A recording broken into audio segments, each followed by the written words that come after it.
कि आप किस चीज में अच्छे हैं।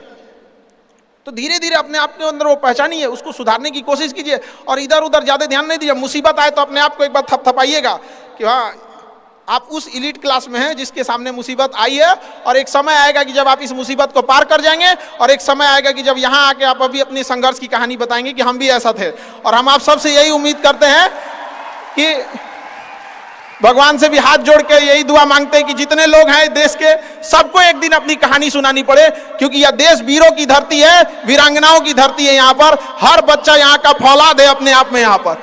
तो ये वक्त है अब ऋण चुकाने का।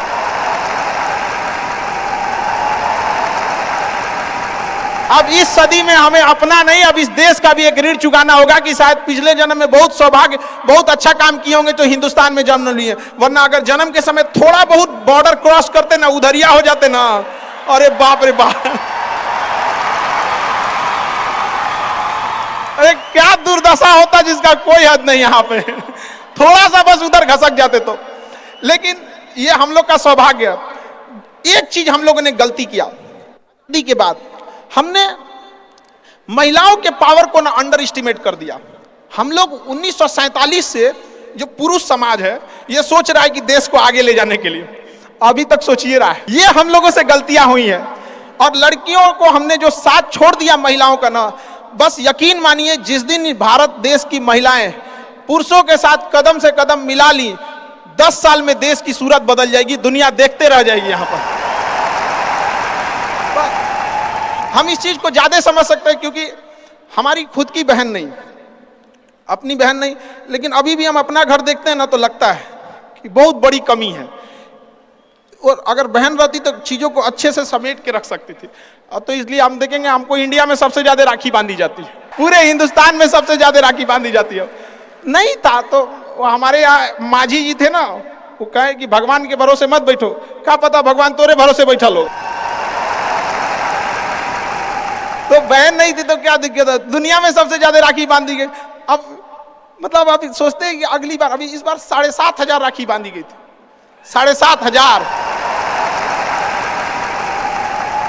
हर साल रक्षाबंधन के बाद, पहले ही रक्षाबंधन से पहले हमको एक डॉक्टर अपॉइंट करके रखना पड़ता है कि सर मेरा ना ब्लड रुक जाएगा, इतना राखी बांधी जाती है। तो आप एकदम ना स्टैंड बाई पे रेडी रहिएगा वहां पे। इतना राखी बांधने के बाद एक आदमी आता है मेरा हाथ उठाने वाला, वो हाथ लेके चलता है, हम ऐसे चलते रहते हैं। तो खुश नसीब हैं वो लोग जिनके घर में बहनें हैं, जिनकी बेटियां हैं। आप उसकी कदर नहीं कर सकते हैं तो यकीन मानिए इसका बदला भगवान जरूर लेता है। आजकल लोग देखते हैं कि लोग बहू की कदर नहीं करते। अरे वो आपकी बेटी है, चेहरा बदल के वापस भगवान ने भेजा है आपको, नहीं कर सकते कदर ना, तो आपने भगवान की उस नेमत को ठुकरा दिया है। अब फिर घरे में मुसीबत आएगा तो कहेंगे कि पता नहीं क्या हो गया। चाहे चांद पे पहुंच जाइए, चाहे जितना भी आगे चल जाइए, अपनी सभ्यता संस्कृति को मत भूलिएगा, वरना मिट जाइएगा आप यहाँ से। रूमा सब लुट गए जहां से, लेकिन मगर है बाकी नामो निशा हमारा। कुछ बात है कि हस्ती मिटती नहीं हमारी, सदियों रहा है दुश्मन दौरे जहां हमारा। भारत को मिटाने की कोशिश की गई, मिटा कभी नहीं। इसलिए याद रखिएगा अपनी संस्कृति को नहीं भूलना है। और हमसे गौरवपूर्ण संस्कृति पूरे भारत, पूरे विश्व में किसकी है यहाँ पर। तो ये चीजों को थोड़ा सा आप लोग को ध्यान में रखना है और आपस में मिलजुल के एक देश वाली भावना लेके चलना है कि हम सबको मिलकर अब देश को अपना उस पुराना जो गौरव मिला था उसको वापस लौटाना है। और आप लोग आगे बढ़ेंगे, युवाओं में है, आप जिधर युवा चलते हैं उधर ही सब कुछ चल देता है। यहाँ पर तलवारों के साए पर इतिहास हमारा बनता है, जिस ओर जवानी चलती है उस ओर जमाना चलता है।